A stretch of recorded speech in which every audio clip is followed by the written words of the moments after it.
Olá, Helena. Olá, É assim, o ano passado eu fiz a primeira edição deste podcast e fiz tudo presencial mesmo, no lugar no fundo de cada um, e foi muito giro. Tive pessoas assim espetaculares.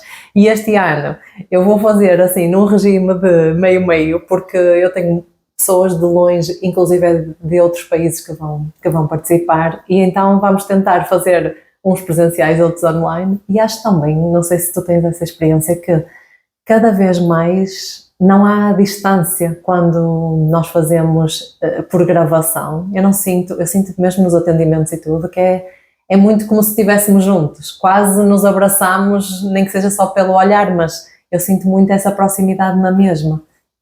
E às vezes só conheço as pessoas muito tempo depois, ou nem conheço, mas a forma como falamos, assim, nota-se que ficamos com uma ligação mesmo profunda. Houve partilha na mesma, sim, não é? Eu acho que se calhar com o tempo que tivemos em casa e que fomos obrigados até a lidar muito mais com essa situação, não é?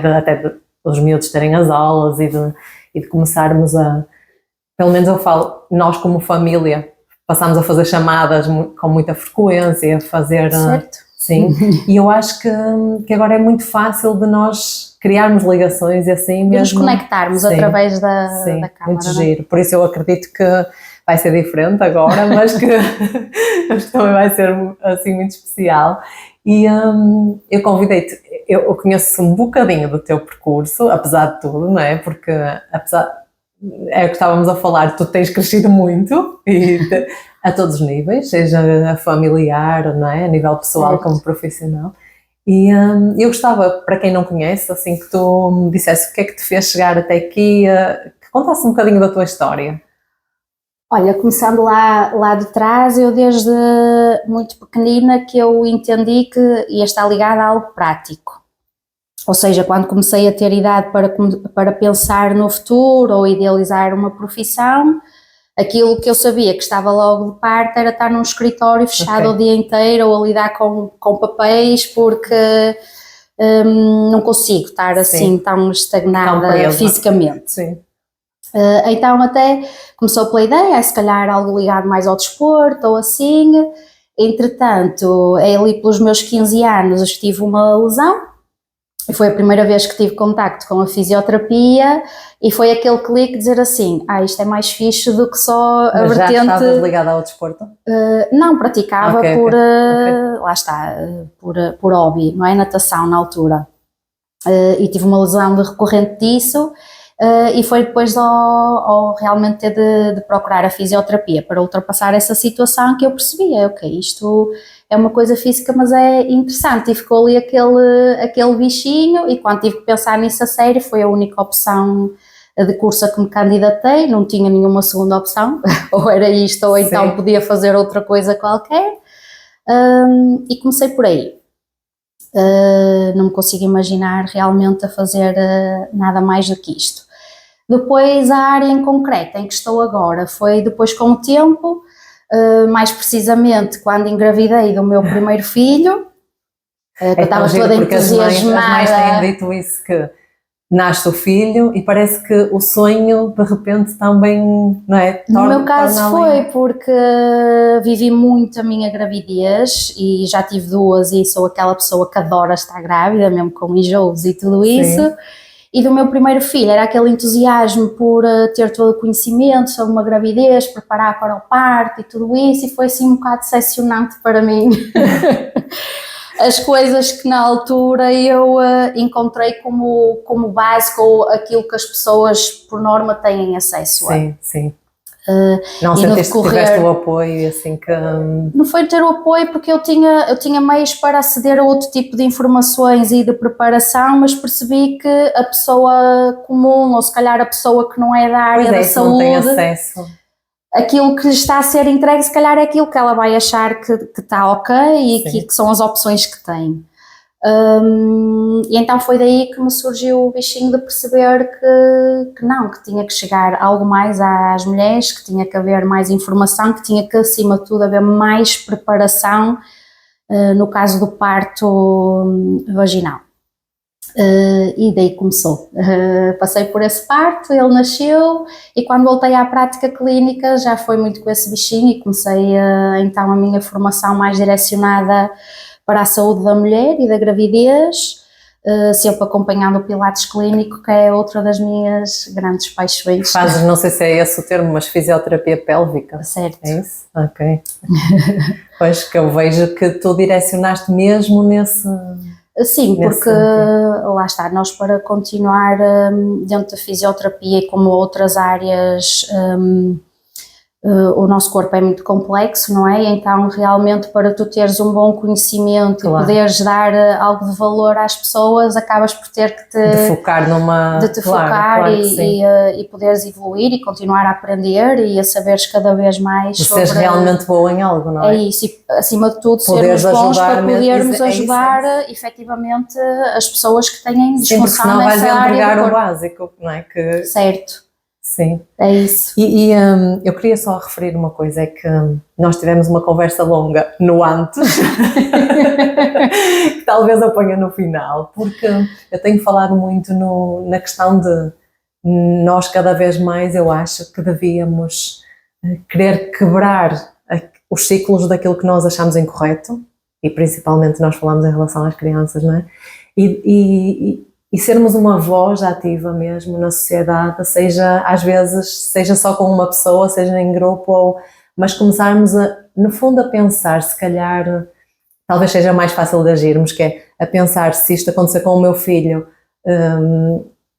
como é que eu me sentiria? Então o que é que eu posso fazer para que não aconteça? Isso é muito giro porque pegando nisto de quebrar o ciclo, para mim, eu acredito muito nisto e vivo muito isto, isso começa logo no nosso parto, percebes?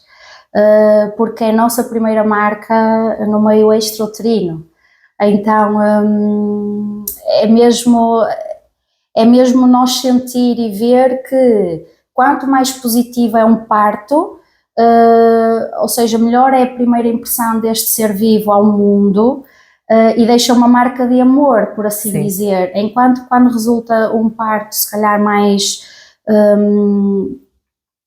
difícil, menos positivo, parto mais marcante negativamente para a mãe e para o bebê, é como se este bebê chegasse ao nosso mundo em autodefesa, tipo, que é isto, não é? Porque no momento estamos naquela bolha de contacto total, de afeto, de tudo, e de repente está toda aquela cascata instrumental ou de emergência, que mesmo num parto, onde tudo está a ser respeitado, isso pode acontecer, mas é logo uma marca que fica, não é? De isto aqui pode não ser muito bom para mim, não é? E isto são marcas que ficam muito no inconsciente de nós, dos nossos partos.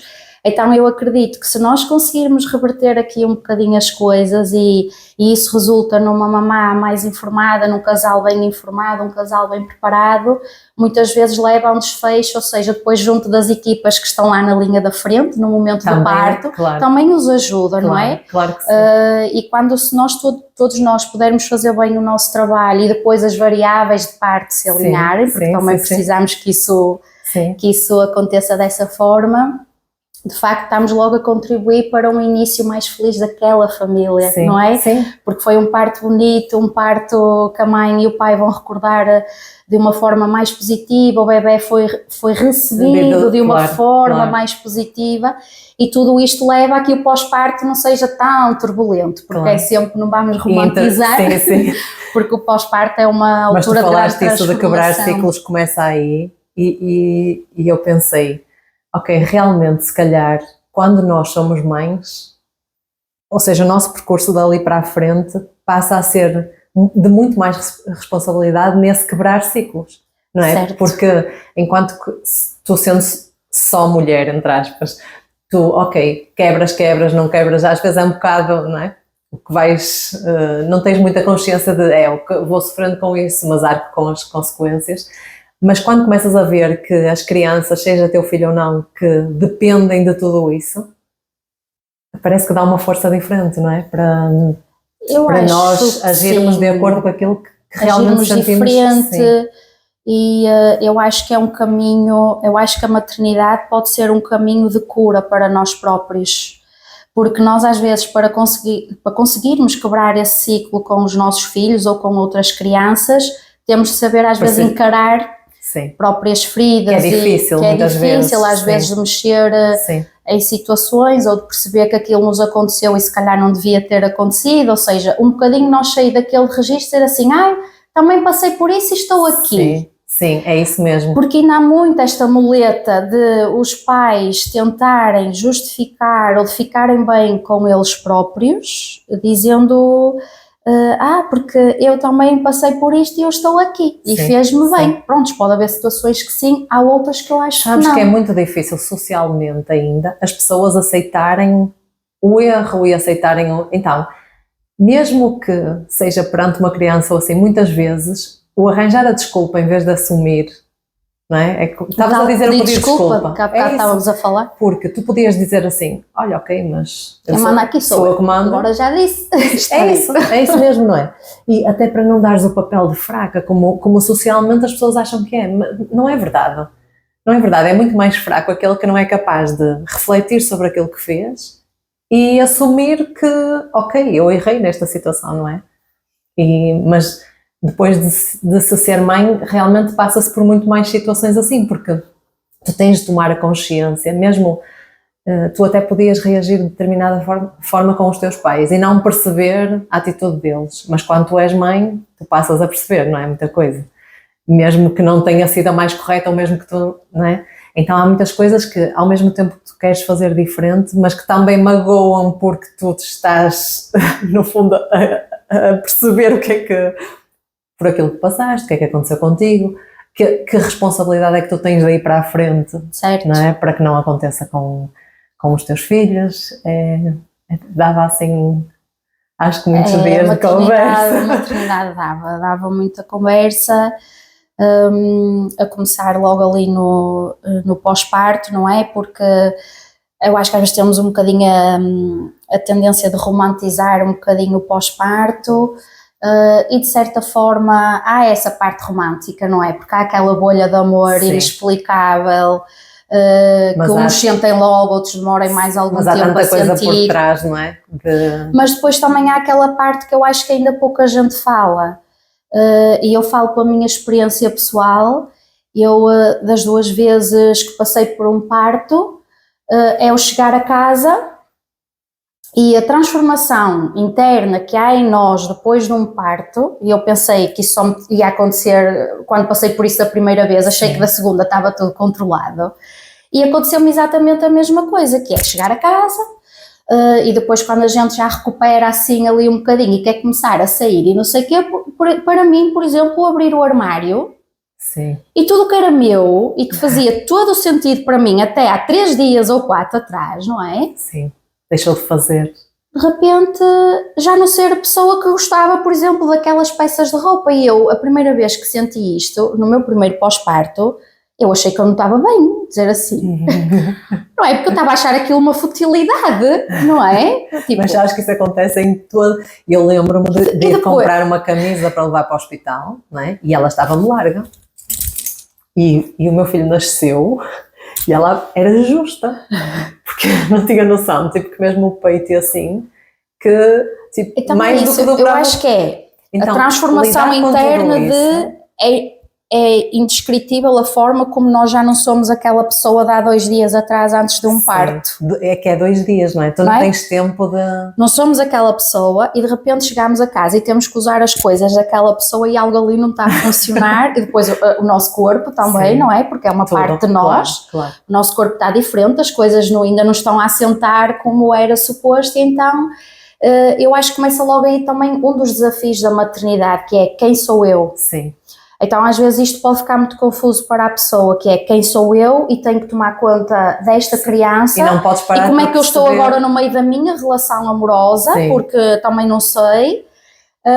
Então eu acho que é importante nós falar disto, porque é importante este caos, porque é este caos que vai redefinir quem eu sou como pessoa, quem eu sou como mãe, quem eu sou como esposa, como irmã, como filha, e no caso para o pai também, ou seja, quem ele é como pai, como marido, como tudo, e então é no meio deste caos, desta desorganização, que se vai encontrar aquilo que é a tríade, por assim dizer, como é que tudo isto funciona, e eu acho que começa logo daí, e acho que também logo daí muitos gatilhos podem ficar claro que sim. Logo na gravidez com o parto, quando o nosso próprio parto não foi muito positivo inconscientemente, às vezes resulta em mulheres que têm pânico ao parto e não percebem muito bem porquê, então... E até às vezes há recusa no início ao afastamento da criança e outras situações porque não conseguem perceber, não é? Isso, há muita coisa. Mas isso que tu estavas a falar é mesmo interessante, porque no fundo há um processo de alteração de tudo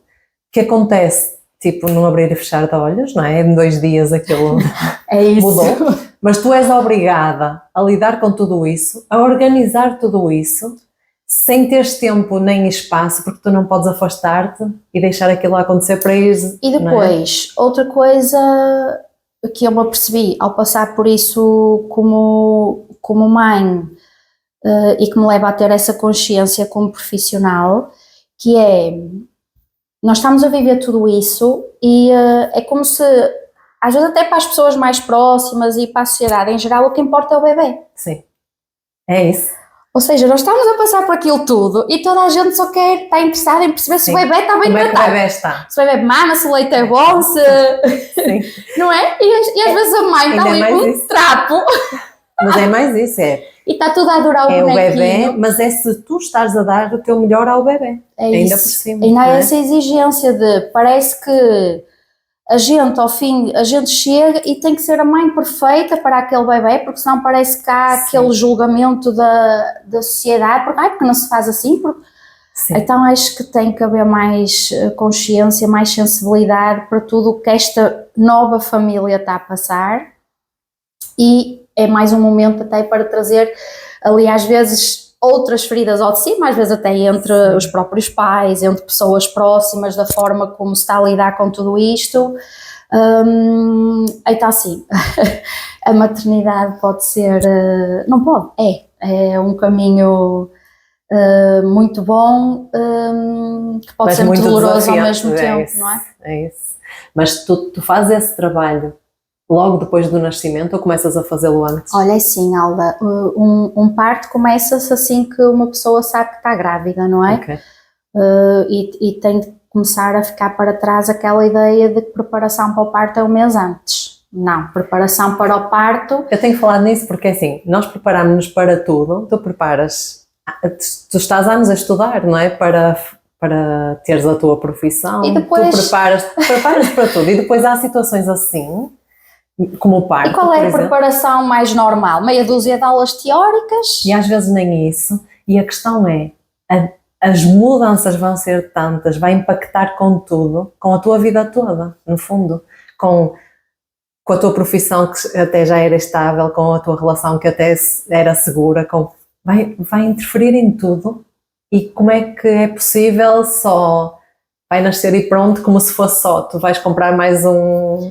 É um bocadinho, e eu acho que a grande parte dos cursos de preparação para o parto, se fores a analisar bem, é uma preparação para cuidar do bebê. Sim. E foi isso que a mim me alertou muito. Por isso é que são essas tais X aulas, não é? E é por isso que tento construir aqui um trabalho onde as pessoas possam ser acompanhadas desde o primeiro dia e durante o pós-parto até voltarem a ter a sua funcionalidade e a sua saúde pélvica normalizada. O que é que acontece? O corpo prepara-se para o parto desde logo, porque a principal parte da preparação para o parto é ter um corpo funcional Sim. ao momento do parto. Então, a gravidez não é uma fase da nossa vida onde estamos propensas a desenvolver inúmeras disfunções, então não vamos estar à espera que as disfunções apareçam para as tratar. Sim. Ou estar à espera e depois remedeia-se isso depois do parto, porque o parto ainda há aquela ideia, como o parto vai estragar, depois arranja-se tudo no fim. Trata-se tudo. Já ouvi isto. Muito bom. Já tive pessoas que me disseram isso, que foi o médico que disse que bastava depois, no final arranjava-se tudo, pronto.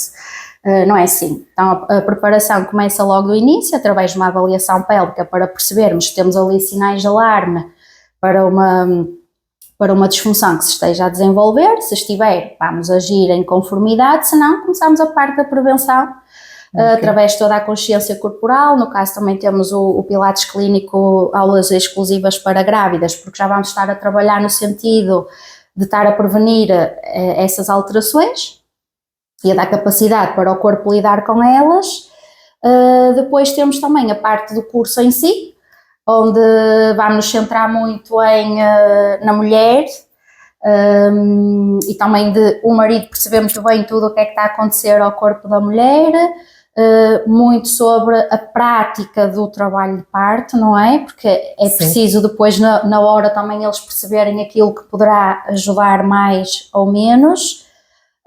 No caso, nós aqui integramos também o hipnoparto, que são 3 sessões que a nossa psicóloga ajuda no curso, onde vamos ajudar através de meditações ao maior vínculo, a criar como que um lugar seguro para o casal ter aquelas meditações para se manterem também mais calmos durante a gravidez e no momento do parto. E depois temos o acompanhamento do pós-parto, não é? Tanto na fisioterapia como quem quer manter as aulas de exercício. E é aqui que eu ainda noto que o ciclo ainda não foi quebrado, porque vamos imaginar cada vez mais grávidas sim, sabem que estão grávidas e já procuram a preparação, fazem direitinho aqui as aulas comigo, tudo isso, e depois no pós-parto muitas delas demoram imenso tempo a voltar, a virem tratar delas, sim. Porque é tal coisa... É um bocado instintivo, não é? Vamos pôr a cria sempre em primeiro lugar. E porque também, se calhar, digo eu, não são coisas visíveis. Não é visível, isso é um ponto... Não é? Pois não. É isso. São situações, porque se fosse, por exemplo, se tu dissesses, teve o bebê mas ficou com a mesma barriga, são coisas que é diferente, não é? Que tu vais tratar. Eu digo muitas vezes que é mais fácil, às vezes, a pessoa, por exemplo, não faz... Imagina, eu faço as sessões contigo no sentido de tu aprofundares o teu autoconhecimento, de tu teres noção de quem és, como funcionas, tudo isso. E isso vai fazer com que em todas as situações, inclusive, por exemplo, quando tem o bebê, que tu consigas ter muito mais consciência daquilo que pode interferir até negativamente e saberes lidar com isso, em tudo, ou seja, é um benefício no fundo para tudo. A verdade é que é mais fácil às vezes a pessoa não investir, por exemplo, nesse trabalho e um dia, se acontecer até, sei lá, um burnout, uma coisa qualquer, ir comprar medicação ou fazer uma consulta específica para aquilo, porque é algo visível que deu sinais assim já marcantes. E se calhar é um bocadinho isso, não é? Porque enquanto é até a preparação e ela tem consciência de que aquele momento se calhar, complexo, porque também é o próprio turbilhão do pós-parto. É tudo. Às vezes é a pessoa realmente andar... Como a criança é prioridade. Muito grande. É isso. Aquilo e como não se vê, não é? Não se vê, ninguém vê, só elas é que sentem. Muitas das vezes parte dessas disfunções ainda são assuntos tabu. É isso. Porque não é qualquer pessoa que tem muita vontade para dizer que tem uma incontinência urinária, Sim. que tem dor durante a relação sexual e às Sim. vezes têm dificuldade em partilhar essas coisas até com a própria pessoa que têm ao lado. Sabes que eu tive, num dos partos, eu comecei a ter uma dor insuportável que eu não conseguia estar aqui sentada e aquilo foi, tipo, começou-me a dar essa dor e eu deixei, acho que ao 3º dia, eu já não me conseguia sentar. A dor era tão insuportável que eu não me conseguia sentar. Mas eu fui adiando, percebes? Eu fui adiando porque eu tinha tido o bebê, porque eu não via na realidade e porque eu justificava que era normal, porque era dos pontos, era normal, e eu tinha um filho para cuidar, então... É okay. Isso, acaba por uma anulação da mulher. Era tão desesperante que eu nesse dia telefonei à ginecologista e ela disse, tu vens aqui, deve ser um ponto que está a puxar.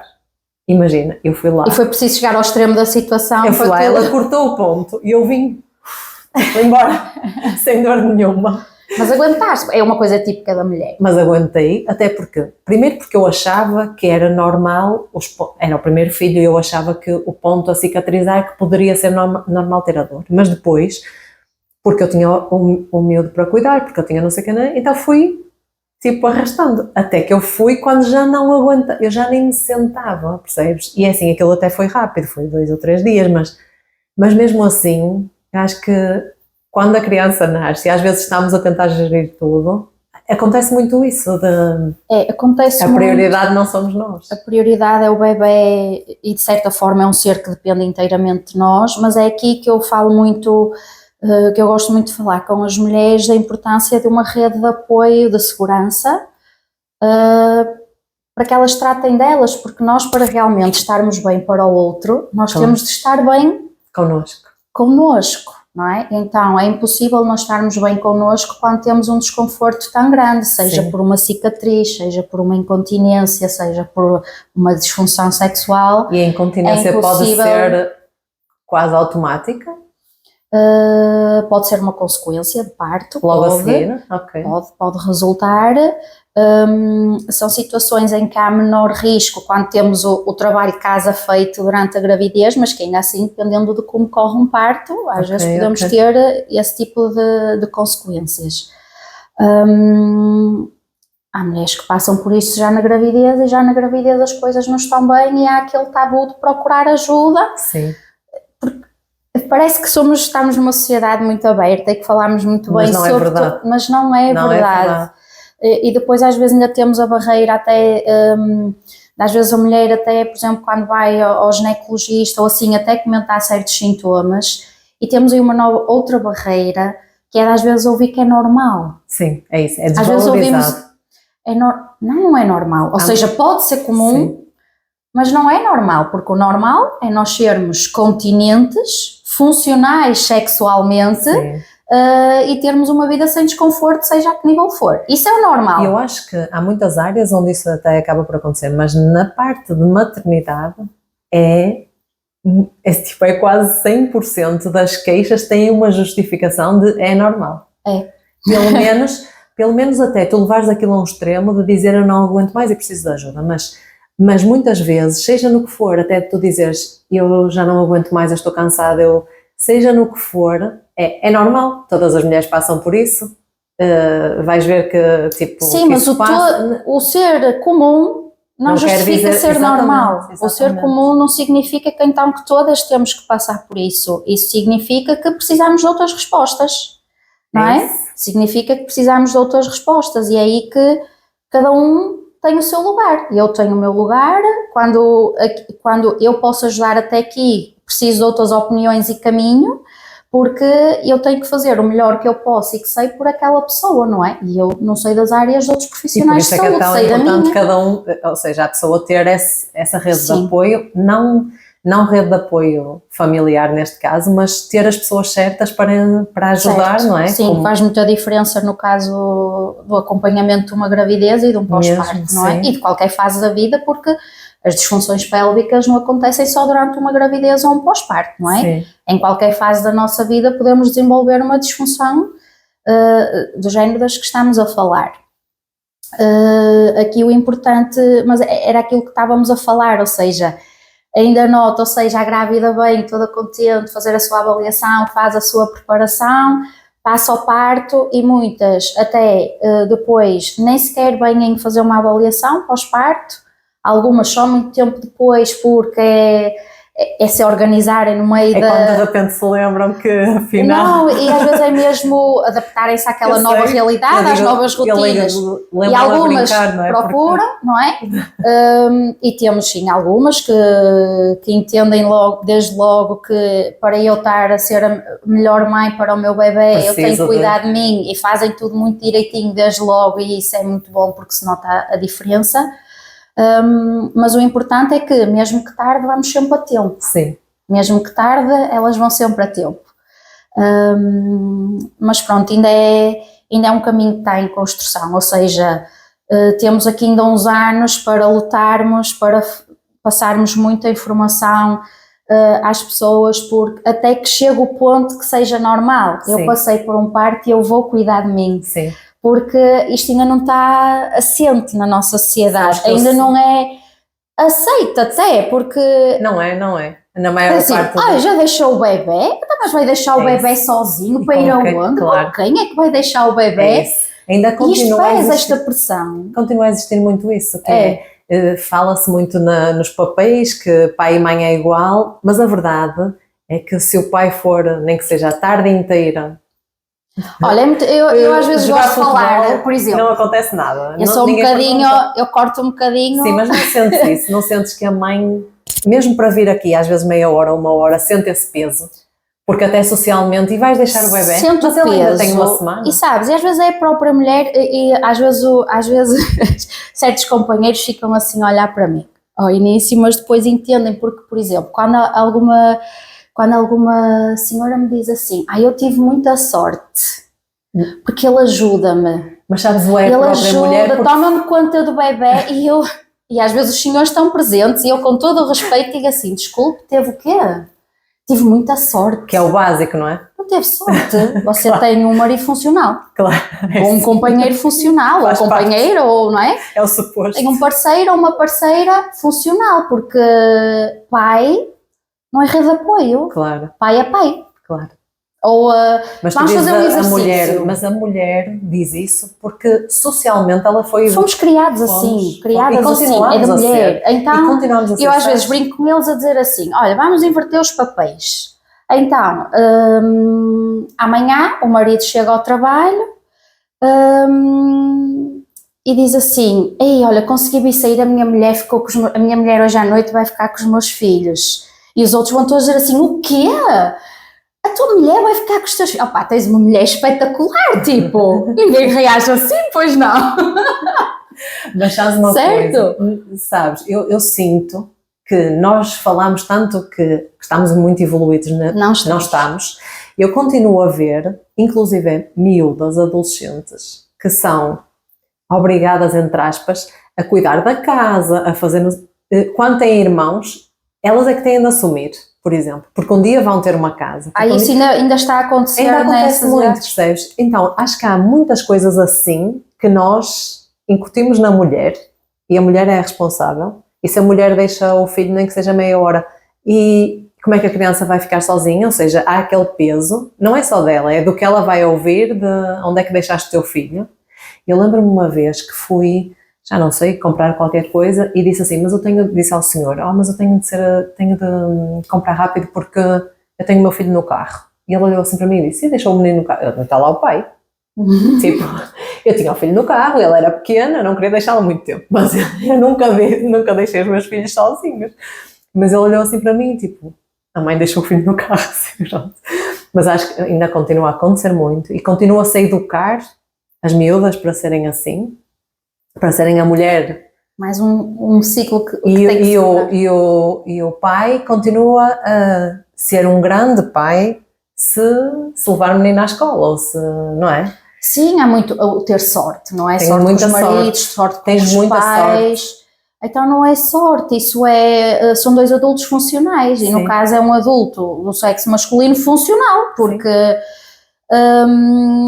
eu acho que até se nós for a pensar muito sobre isto acaba por ser ridículo, é aquela brincadeira que eu estava a dizer há bocado, então agora os maridos também vão dizer que têm grandes mulheres porque podem ir trabalhar e elas ficam sozinhas com os filhos todos os dias. E ninguém dá este elogio à mulher, de que tipo, é uma grande... Não, faz parte, é a obrigação. É o papel, não é? Então, eu acho que logo por aí se vê que há muitos padrões ainda para serem quebrados. Os limites. E há aqui muito para normalizar. Sim. E até porque eu acho que mesmo, por exemplo, entre homens... Se há o tal homem funcional, eu acho que os outros ainda pode haver certos homens que ficam assim. Sim, ainda e tu fazes isso. Ainda é o anormal, não é? E tu fazes isso. É o que não é comum, o que não era suposto acontecer. Acho que ainda se sente um bocadinho esse olhar, esse julgamento de, se calhar, de um homem que faz tudo. Vês mesmo nas notícias, entre aspas, não é? Porque não são notícias mas de pessoas mais conhecidas, que quantas vezes o pai é vincado como, se for algum homem que até vai passear com o filho ou assume, já é logo notícia de, não é? É o super pai porque... Mas olha, há bocado estávamos a falar nos limites em relação a, mesmo às crianças serem capazes de dizer eu não aceito, ou... tu falaste depois do parto, de, por exemplo, poder ter dores nas relações e assim. Certo. O que é que tu percebes que a mulher, no fundo, consegue até tem a coragem de transmitir ao parceiro, porque também deve ser difícil ela conseguir dizer a partir de agora não estou, ou pelo menos durante algum tempo eu não estou a conseguir ter a mesma vida que nós tínhamos, não é? E mesmo dizer não quero, neste momento não consigo, não aceito, não... Olha... E achas que apesar de tudo é bem aceito e eles intervêm depois a tentar ajudar ou... E eu, a grande parte dos casos que acompanho nesse sentido, daquilo que eu me apercebo, há uma compreensão e nos casos em que não haja, algo não está bem, não é?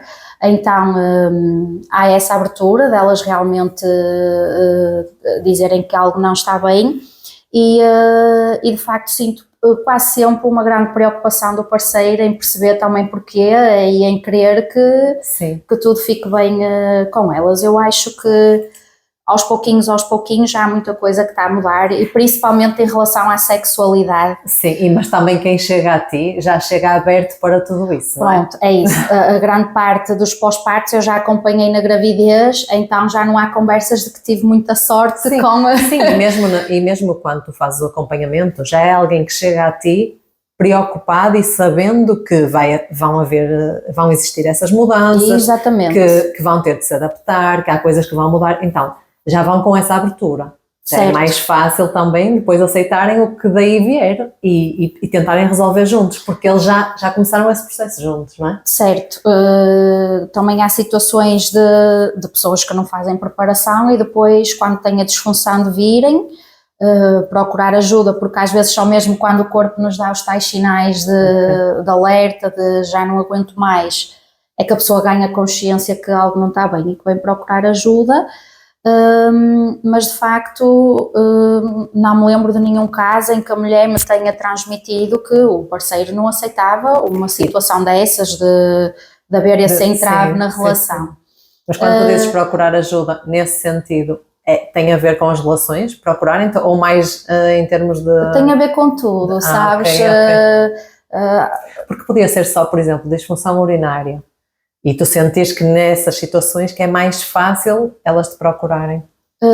Não, mas procuram tanto seja por questões de incontinências como de disfunção sexual, se bem que eu às vezes acho que procuram mais rapidamente por uma disfunção urinária e que às vezes demoram mais tempo por uma disfunção sexual. Pois, era isso que eu questionava.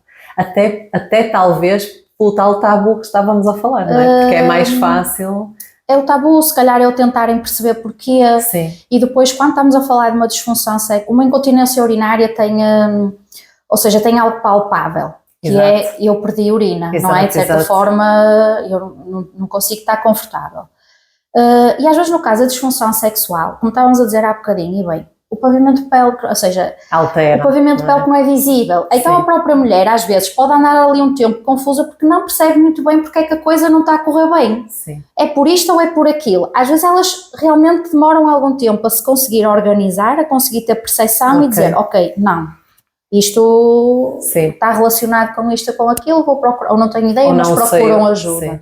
Mas também dificulta este processo do pavimento pélvico não ser visível. Eu tenho uma dor num braço, eu ponho a mão e eu sei que é aqui, não é? Chega, olha, dói-me aqui, terapeuta, não é? Às vezes por dentro. Olha, põe a mão aqui e não aguento. Assim, dói-me isto, mas é o quê? Agora, quando é só assim num momento de intimidade, às vezes isto causa uma grande confusão à mulher e não consegue entender porquê. Então, às vezes isso vai demorar um bocadinho aquele processo de pedir ajuda. Mas está a ser mais normal elas fazerem isso, ou seja, não é mais normal, mais comum a mulher já não aceitar o normal e procurar ajuda, e acho que isso também demonstra na geração mais nova que há aqui um padrão que está a ser modificado. Sim. Porque realmente nós quando falamos de sexualidade e se nós olhar para aquilo que tem vindo a ser a nossa sociedade ou de onde a nossa sociedade vem, nós vinhamos de uma cultura completamente centrada no homem. Então o homem maioritariamente tem prazer através de uma penetração. Sim. A mulher nem disso precisava não é? Aliás, sempre se pode falar do prazer do homem, não é? Tu falas, e os homens falam entre eles. o que estava estipulado para a sociedade, da forma como ela vinha sendo, era que o normal é haver uma penetração e isso está tudo bem para o homem. A mulher dói, olha, é normal. Paciência. A mulher não gosta, é normal. Eu tive uma senhora uma vez que se queixou, o médico, ele disse para ela beber um copinho de vinho antes de estar com o marido, porque era para relaxar um bocadinho, mas que era normal, sim. Então depois há assim umas coisas que a gente encontra, porque lá está, porque a sociedade vinha muito formatada para que a sexualidade era assim que funcionava, não é? E então, agora ver que realmente um casal mais novo já entende que algo não está bem, se não está bem para os dois, isso já mostra aqui uma alteração enorme, ou já estamos a quebrar um bocadinho um grande padrão que existia antigamente. E por norma, eu acho que a grande maioria, pelo menos das pessoas com quem eu tenho-me cruzado, há sempre uma preocupação do parceiro em entender também e perceber como é que pode ajudar na reabilitação da sua companheira, e acho que isso é ótimo, por isso. Olha, mas não é muito trabalho. Mesmo, e dava para falarmos muito, mas quando nós falamos nisso, de mudar esses padrões, de agora cada vez mais isso ser natural, de se procurar até ajuda com mais facilidade, e de até em muitas das situações nós querermos que seja diferente daqui para a frente, não é? Por percebermos que faz sentido. O que é que tu sentes que, por exemplo, perante os teus filhos agora, que tu gostavas de lhes transmitir ou de os ajudar no sentido de ser mesmo diferente, de que eles pudessem ter uma experiência diferente no crescimento, e neste caso, como estavas a falar, em termos até de desenvolvimento do corpo, até de relacionamento com outras pessoas, o que é que sentes que era assim, que achas que é mesmo importante transmitir-lhes e que eles... Olha, quando se trata das crianças e estando a falar do corpo, eu acho que uma das coisas mais básicas e que as pessoas fazem isto no dia-a-dia e nem se apercebem é que as pessoas fazem comentários à criança, ou se a criança está a mexer no seu corpo pelos olhos de adulto. Então, temos que normalizar situações e olhar para elas pelo olhar de uma criança. Muitas vezes uma má relação com o corpo começa precisamente em criança, porque eu até descobri os meus genitais, sou uma criança de 2 ou 3 anos, e descobri os meus genitais e as sensações que consigo ter no meu genital, e a criança não está a olhar para isto de uma forma sexualizada, porque ela ainda não tem essa competência, simplesmente descobriu uma nova parte do corpo. E o que é que a maior parte do adulto faz? Tira daí a mão. Sim. Porque é que estás a mexer aí? É uma coisa errada, não é? Então, a transmissão que se passa é como eu não posso mexer aqui. Então começa logo desde aí, às vezes, uma má relação com a sexualidade. Sim. Por exemplo. E sabes que às vezes nem é o prazer não, é o conhecer como conheceram, olha, a orelha, o nariz. Só que tu fazes isto e ninguém diz nada, não é? Mas o adulto sexualiza logo, ou seja, tem uma visão sexualizada desse tipo de... Tem aí vai assim, de um polo ao outro, porque ao mesmo tempo que tu não podes mexer, tu não podes, não é? Está errado, mas o adulto pode-te tocar, pode-te abraçar, pode-te beijar, pode fazer o que quiser. Pronto, olha, isso é outro ponto. Então, primeiro é sim, temos que normalizar, a criança vai explorar a sua zona genital como explorou todo o corpo para conhecer aquilo que é o seu corpo. Sim. E está a fazer isso sem qualquer tipo de intenção. Depois, o limite do toque ao nosso corpo. Se vou dar um beijo à minha filha, por exemplo, a minha filha tem hora para querer beijo.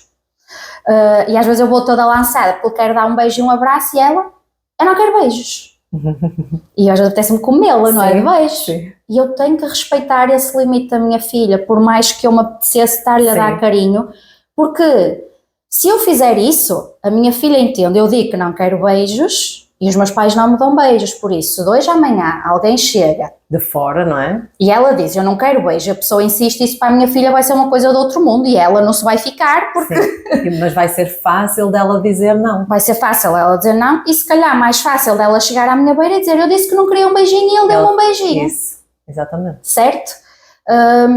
Acho que é ideal nós pôr esses limites, ou por exemplo, no caso do meu filho, que já é mais velhinho e que já tem outras atividades esportivas e assim, a gente desde muito cedo o ensinou a fazer a higiene dele de forma autónoma, e explicámos sempre que quando ele está fora de casa, num ambiente de balneário ou o que for, que ele faz à maneira dele, que ninguém precisa de ajudar. Okay. E que ele faz à maneira dele, que ninguém precisa de ajudar, que ele não precisa de incomodar ninguém, porque ele sabe fazer isso, e então acho que são pequenas coisas em relação ao corpo e ao limite. No fundo, depois, não é? Que acho que ao menos serve para eles perceberem que se algum dia alguém tentar transpor esse limite, que não é normal. Mas não continuas não te continua a acontecer à volta as pessoas... Tu sentires que isso que tu estás a transmitir é um bocadinho contrariada por quem está à volta, não é? Se eu estiver presente, eu não consigo tolerar. Okay. Seja de quem for, porque eu sei que, vamos ver, a maior parte das pessoas até pode fazer isso sem maldade. Sim. Mas se eu vir, por exemplo, seja alguém muito próximo, que está, por exemplo, está a fazer coceguinhas, ou nisso estão a gostar, daqui a bocado já não querem mais cócegas, e se eu vejo que a pessoa não tem... no fundo, o bom senso da criança dizer eu já não quero mais cócegas, mas estão a achar tanta piada, e eu não consigo presenciar, mas seja com os meus, seja com quem for. Sim. Porque acho que é nas pequenas coisas que depois se tem a diferença na forma como eles realmente veem o corpo e aceitam. Sim, claro que sim, e que lidam, seja, eu ia dizer, com as relações, sejam elas quais forem, seja uma relação amorosa como uma relação... não é? Profissional, como uma relação de amizade, como familiar. É isso. Depois interfere em tudo isso. Olha, assim, como mãe, o que é que tu dirias a alguém que vai ser mãe e que gostavas que te tivessem dito a ti? Gostavas de ter sabido? Olha, acho que não sei, é um bocadinho difícil porque nós todos vivemos isso de forma diferente. Sim. Somos pessoas diferentes, as crianças são todas diferentes. Eu acho que o melhor conselho é para seguirem o instinto maternal, confiarem que eu como mãe sei sempre o que é melhor para os meus filhos, e então cada mãe vai sempre saber o que é melhor para os seus filhos, o que é que funciona melhor para eles. E eu acho que nós esquecemos isto no meio da sociedade, e esquecemos disto que é, eu sinto que é melhor para o meu filho, seja em que situação for. Então acho que é isso, é confiarem muito nelas próprias. Eu sinto isso, eu sinto que nós crescemos a dizerem-nos para nós, no fundo, sermos racionais, percebermos os prós e os contras de cada coisa e assim.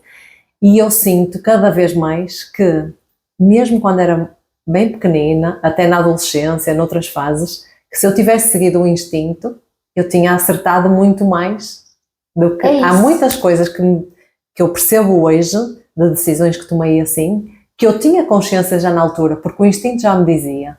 Só que, racionalmente, eu acabava por agir de outra forma ou assim, ou não dar tanto valor assim. Eu acho que é simplificar isto ao máximo, e acho que assim, é para o parto, é para a maternidade. Nós somos um animal, certo? E é um bocadinho, eu acho que a maternidade é nós darmos-nos a essa parte animalesca nossa, que é seguir o nosso instinto. Nós sabemos como é que se protege a nossa cria, não é? Sim. Toda a natureza sabe. Sim. E o ser humano, acho que como é tão bombardeado hoje em dia, é redes sociais, é parentalidade positiva, é o não sei o que é daqui, não sei. Eu acho que tudo isto, não é? Constantemente no feed, de informação sobre isto, sobre aquilo, e às vezes a pessoa nem sabe filtrar aquilo que está a ler. Pois é palpite daqui, é palpite dali, e perdemos este centro, que é, eu sei o que é melhor para o meu filho, independentemente de um grande especialista ter aquela opinião.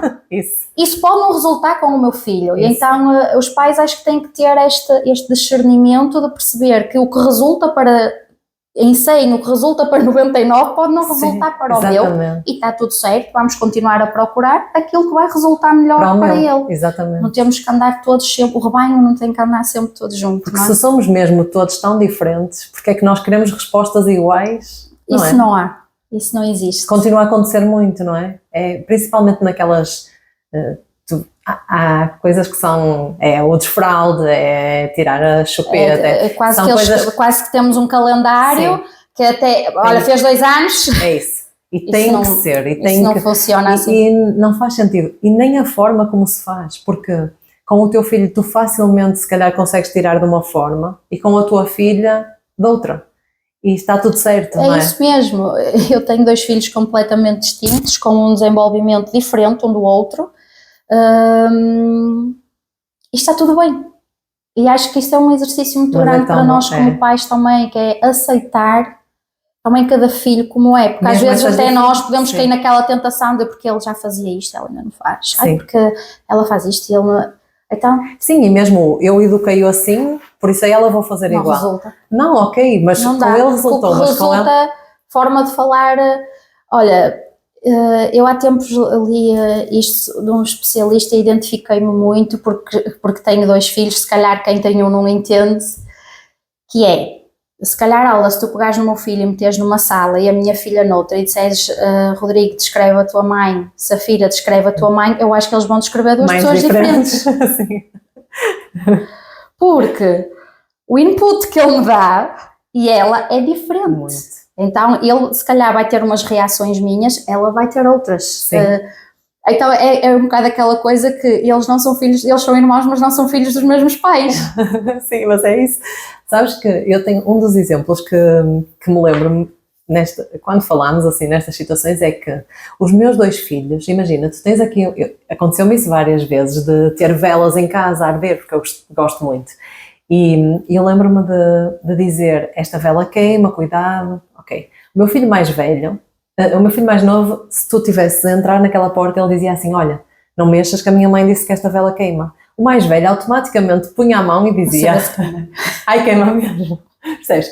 Como é que, se eles são assim tão diferentes, até na mesma informação que eu lhes passei, não é? E eles agem de forma tão diferente, como é que nós podemos querer, no fundo, que façam tudo da mesma forma, ou que aquilo que dizemos encaixe da mesma forma, ou que... Não é possível. Não. E agora imagina, isso não é possível entre 2 irmãos, como é que queremos pôr todas as crianças no mesmo... Mas isso dá gozo, pelo menos eu gosto, enquanto pais e assim, acho que porque nós crescemos muito mais, porque tu és obrigada a arranjar estratégias no fundo. Sim.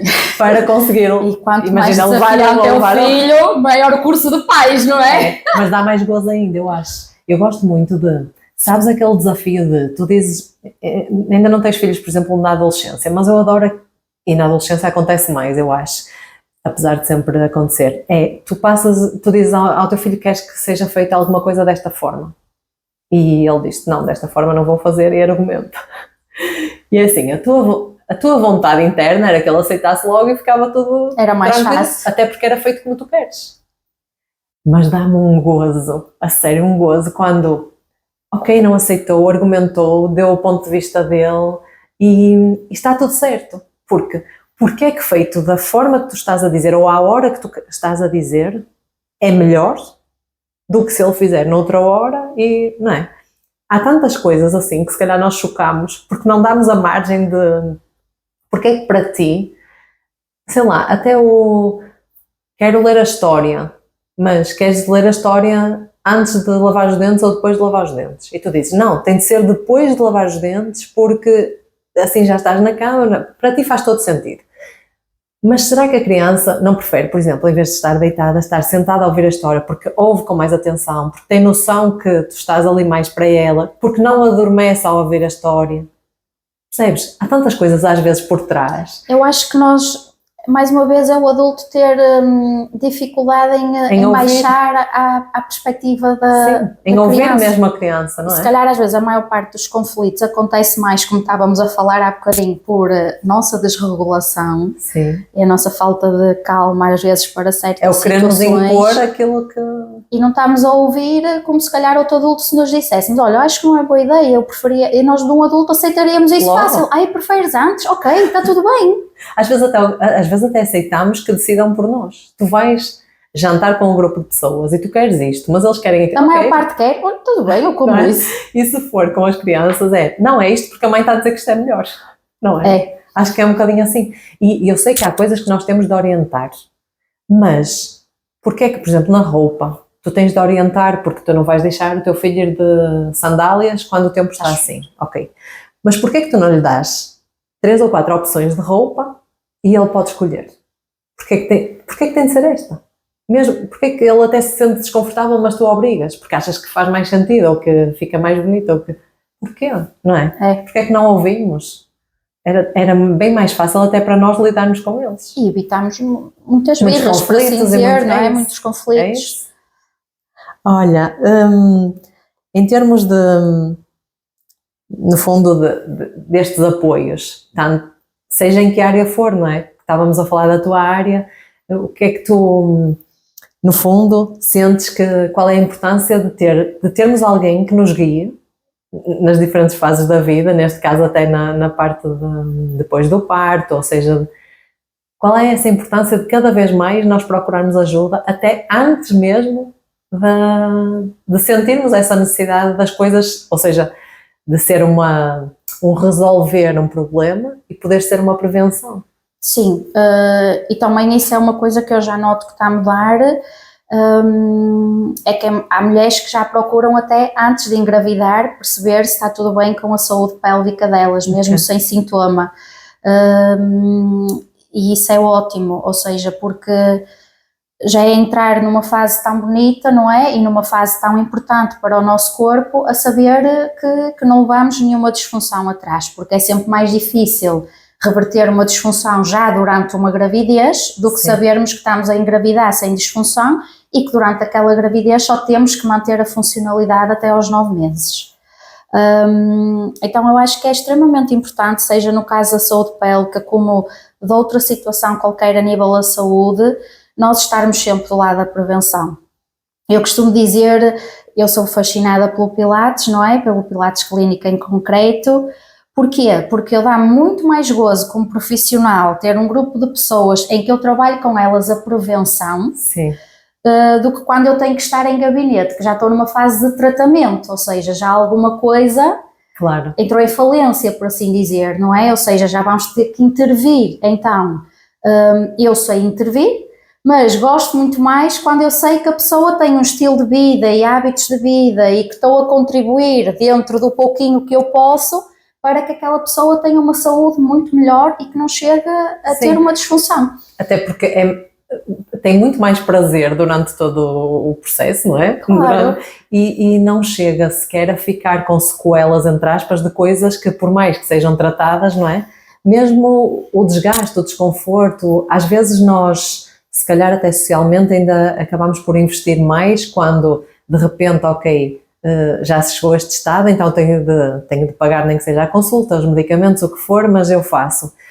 E na prevenção arrastamos um bocadinho, porque, ok, mas não tenho nada, para que é que vou... Mas a verdade é que faz uma diferença, porque tu consegues ter uma qualidade de vida, um bem-estar e assim completamente diferente, seja em que área for. Seja em que área for, e eu acho que nesse caso temos que falar mesmo como um todo, e eu acho que isso tem que mudar um bocadinho no estilo de vida ou na forma de viver das pessoas, que é realmente estarem do lado da prevenção, ou seja, olharem para a sua saúde e perceber que é muito mais fácil nós termos cuidado com a nossa alimentação, termos uma prática regular de exercício físico, procurarmos a terapia por causa aqui dos nossos bichinhos na cabeça, porque tudo isso, ou seja, se nós vivermos em equilíbrio vai ser muito mais difícil, não é? Qualquer doença... Coisa a pegar, não é? Se instalar e pode acontecer na mesma, não é? E também vai ser muito mais fácil, junto da parte médica, nós conseguir controlar muito a situação, não é?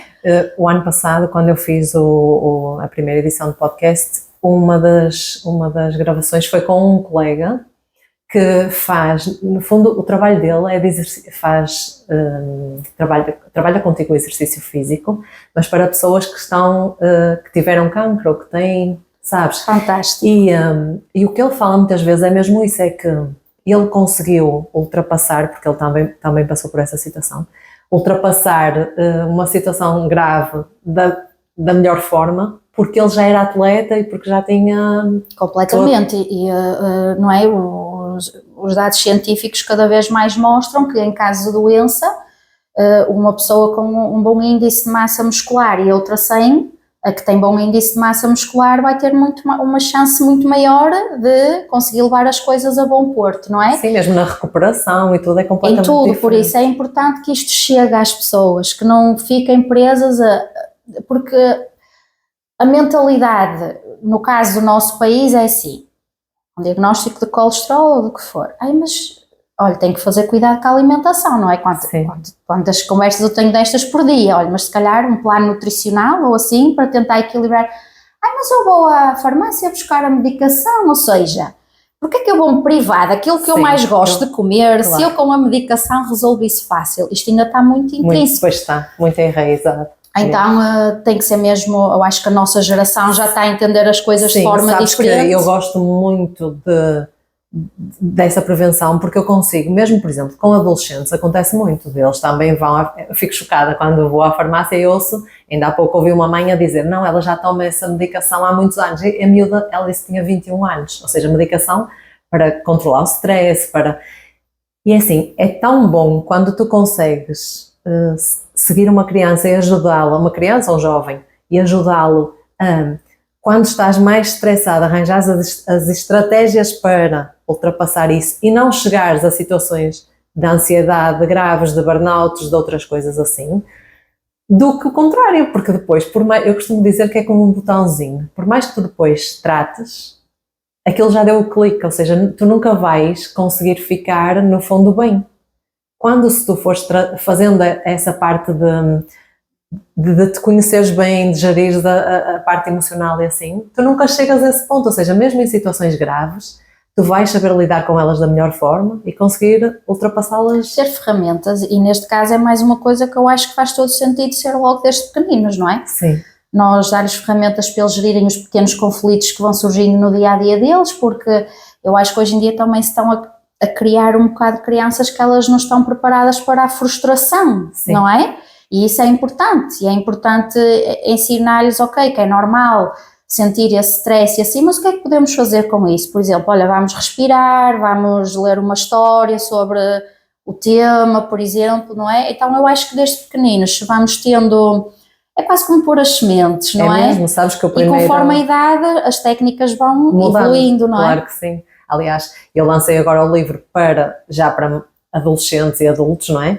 Mas eu comecei por criar os materiais para as crianças desde que nascem quase, porque desde os 2 anos tu consegues, ou até menos, por exemplo, eu tenho sobrinhas, tenho uma sobrinha com 1 ano e meio e uma com 6, e elas têm esse kit e trabalham isso, ou seja, é muito mais fácil tu, logo desde pequenino, começares a conseguir que a criança se expresse, que te explique, como tu estavas a dizer, não é? Que explique o que é que está a acontecer, aquilo que incomoda, que comece a fazer esse trabalho todo de uma forma divertida, mas que comece a ter essa consciência, porque mesmo depois ela vai se defender de outra forma, ela vai pedir ajuda se for preciso, ela vai ultrapassar muitas situações que para nós foram um peso e que causaram muitos, e para ela não vão ser, porque ela tem no fundo, essas ferramentas para, não é? É isso.